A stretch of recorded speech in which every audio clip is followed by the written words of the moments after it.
As far as equilibrium goes, in previous videos, we've taken a look at introducing the concept of equilibrium, in which we've got forward and reverse rates becoming equal, our concentrations and our chemical reactions becoming constant. Those concentrations at equilibrium we said are described by the equilibrium constant, K. And now what we're going to take a look at is calculations associated with equilibrium. So because K is constant for a given reaction at a given temperature, it's more common to actually use K to get information about our reaction at equilibrium. Commonly, we are interested in determining what concentrations or pressures we should have at equilibrium. Finding equilibrium concentrations from K, and so the first thing we'll look at is finding equilibrium concentrations from K and other equilibrium concentrations. So we can look at an example. We're told that after equilibrium has been reached, the following reaction is observed: that oxygen has a concentration of 1.25 molar, nitrogen monoxide is 2.25 molar.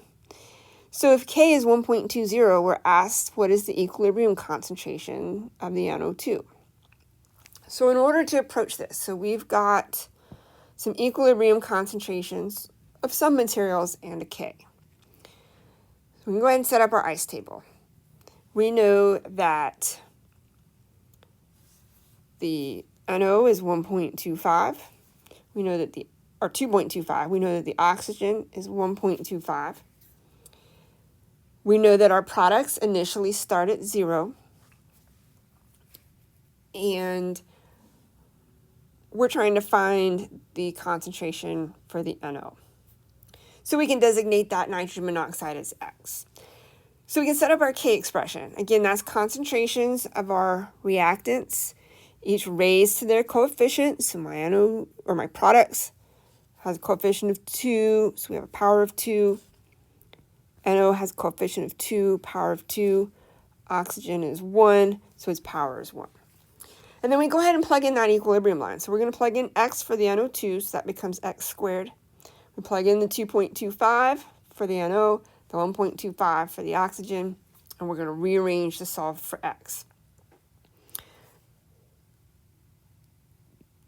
And so rearranging to solve for X, we're going to get that our X is 2.75 molar at equilibrium. So something like this would be used commonly if we're in a scenario in the laboratory where we can easily measure certain materials but not others. And so if we know equilibrium concentrations of some of our materials, we can use K to figure out the equilibrium concentration of the others. Now we can also work backwards and figure out the rest of our ice table. So what our change should be and what our initial concentrations would be. So looking at problem 1 from our worksheet, we're asked to rewrite that ice table, replacing X with the equilibrium concentration, and we're going to use that information to fill in the rest of the ice table. So we have our reaction of 2 nitrogen monoxide reacting with oxygen, producing 2 NO2. And we're going to set up our ice table. So again, we know that the NO was 2.25, the oxygen was 1.25, NO started at 0, and we just determined our X to be 2.76.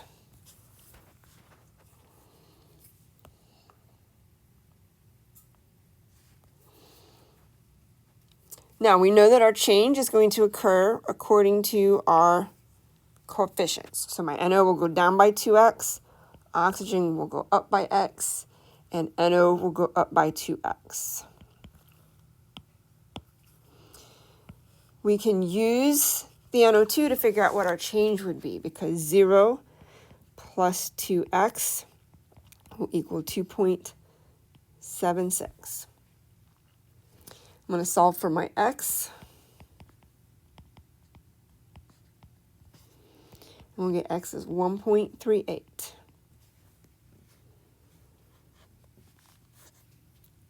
So I can plug in 1.38.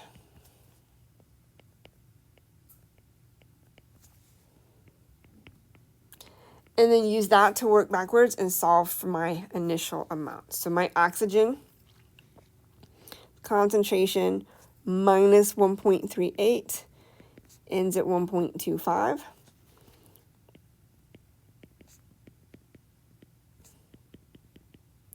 And I find that my oxygen's initial concentration is going to be 2.63. So we plug that in. And then for my NO, the NO's amount minus 2x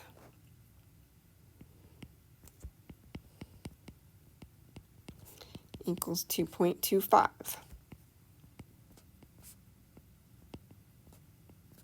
So I get the whatever NO's concentration is minus 2.76 equals 2.25. I solve for my NO. And I get that my NO is 5.01. So once we know equilibrium concentrations, we can work backwards. So if you think back to your first semester chemistry course, stoichiometry, you might have taken an amount of a product and worked backwards to figure out how much reactant you would need.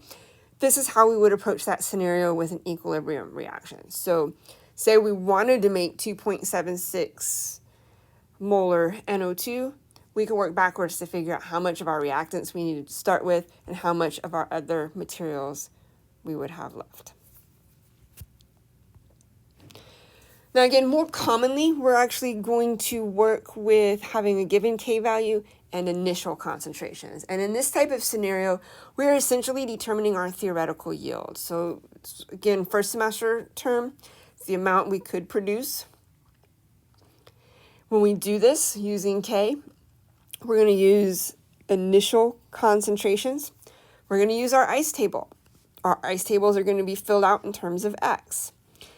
Now, what we're going to find for every problem with equilibrium, we're going to start it out the same way. We're going to take our balanced equation, we're going to set up an ice table, we're going to plug our equilibrium line into our K expression. What varies will always be the algebra. And so we're going to talk about a couple of approaches. We'll talk about perfect squares, polynomials, and X negligibility. When working with equilibrium reactions, because again, they don't go to completion, we have leftover reactants, we can also determine what percentage of our reactants reacted. So we can determine a percent reacted, percent dissociation, or percent ionization. If we talk about a percent reacted or any of these other terms, it's going to be equal to C, which is our change, over I, which is our initial, times 100.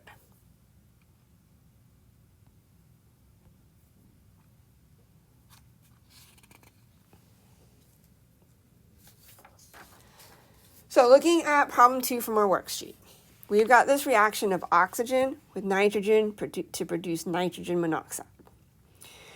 We're told the initial concentrations of oxygen and nitrogen, we're told they're each 1.25 times 10 to the negative second molar. And our K is 1.72. And we're asked for the equilibrium concentrations of each species present. So we are given initial concentrations and K. Anytime we're given that, and frankly, anytime we're working with equilibrium problems, we're going to be setting up an ice table. So we're going to take our columns I, C, and E, so initial, change, and equilibrium. And we start off by plugging in the information that we have. So we have the initial concentrations of the oxygen, 0.0125 molar, and the nitrogen, 0.0125 molar. And remember that our products are going to initially be 0. We're always going to assume that unless we are told otherwise. Now, that's all the information we have. We have the initial concentrations of the reactants and product. The rest of our ice table we're setting up in terms of X. So my reactants will go down by some X amount in accordance with their coefficients. My product will go up by X amount. So coefficient is 2. It's going up by 2x. So then, to get our equilibrium line, we go down each column and we write exactly what it says. So I go down this oxygen column, and it's 0.0125 minus x. I go down the nitrogen column. It's 0.0125 minus x. And then I go down my NO column. It's 0 plus 2x, which would be 2x.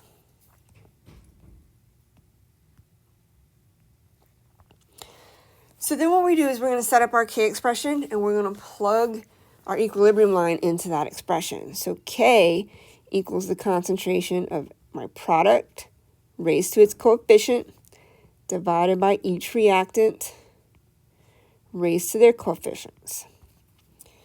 So I plug in my equilibrium line. My NO's value is 2x. So we're going to have 2x, and that quantity will be squared. Then we divide by the oxygen, 0.0125 minus x, times the nitrogen, 0.0125 minus x. Now on the bottom, since I'm multiplying by the same thing, we can simplify that to 0.0125 minus x squared. And we set that equal to our K, which is 1.72. Now, all equilibrium problems are going to be approached the same way. So we had our balanced equation, we set up our ice table, we plug in our given values. We set up our K expression. We plug the equilibrium line into that K expression, and then we're solving for x. What varies is the algebra we take to solve for x.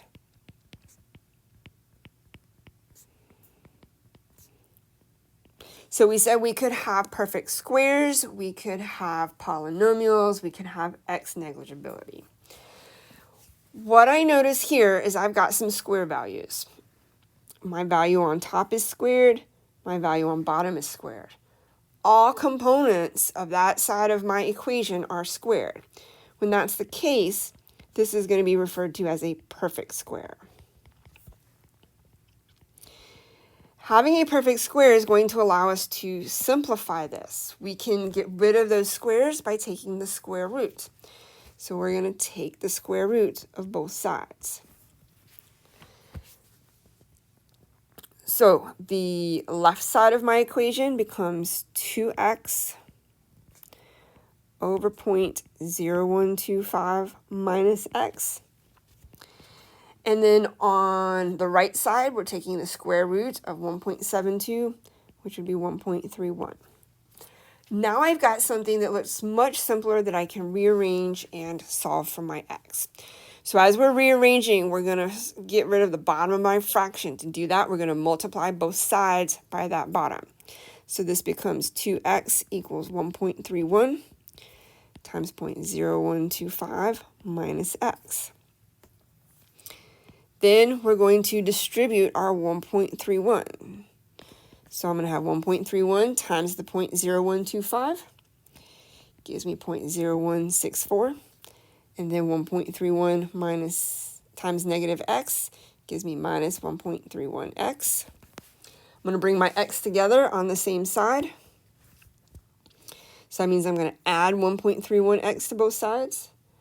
So I get 3.31x equals 0.0164, and then my x, 0.0164 divided by 3.31, which is going to give me an x of 4.95 times 10 to the negative third. Now, the question is asking us for the equilibrium concentrations of all substances. Once I find x, we've got to plug that x back into our ice table. So we're going back to that equilibrium line. So we're going to have 2 times that x value, which is going to give me 0.0099 molar. 0.0125 minus that x value is going to leave me with 0.0076 and 0.0076. So the question asked me for the equilibrium concentrations of all species. Once I plug x back in and get that equilibrium line, that is my equilibrium concentrations. These would be the theoretical yields, so the theoretical amount of product we could make and the theoretical amount of reactants that are left over. Now with these problems, we always want to check and make sure things make sense. So we're going to take a look at calculating a percent reacted, as well as do our concentrations make sense. So if we're looking for percent reacted, we want to know the percent reacted for the oxygen and the nitrogen. The percent reacted equals our change divided by our initial concentration times 100. Our change was X. So both the oxygen and the nitrogen changed by 1x. X was 4.95 times 10 to the negative third. We're dividing it by our initial concentration. So we're going back to that ice table. The initial concentration was 0.0125 times 100. And we're going to get 39.2% of oxygen reacted. Now, because the oxygen and nitrogen are in that 1-to-1 ratio, and they both started with the same concentrations, we're seeing the same percentages reacting. So we could say oxygen and nitrogen reacted. And then finally, we're asked, what does K in this question indicate about the position of our equilibrium? So remember that K was 1.72. And remember, we use K to judge the extent or position of our equilibrium. We look to see if K is small, intermediate, or large. And this is an intermediate K.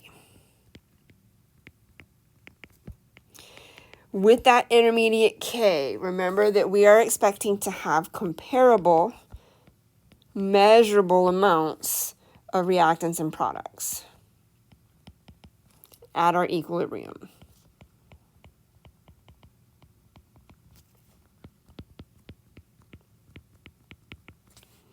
So if we go back and take a look at those concentrations we found. Equilibrium concentrations were 0.0076 for the oxygen. The nitrogen was 0.0076 and the NO was 0.0099. All of these concentrations are on the same scale. Even though there's more product being formed than the individual reactants left over, we still have comparable amounts. We've got significant measurable amounts of reactants and products left. So my concentrations make sense relative to my K. And then my percent should make sense. So a small K, we would have a very, very small percent reacted. Large K, we have a very large percent reacted. Intermediate K, we're going to have percentages in that middle ground. Here we've got about 39% being reacted, so that makes sense for an intermediate K.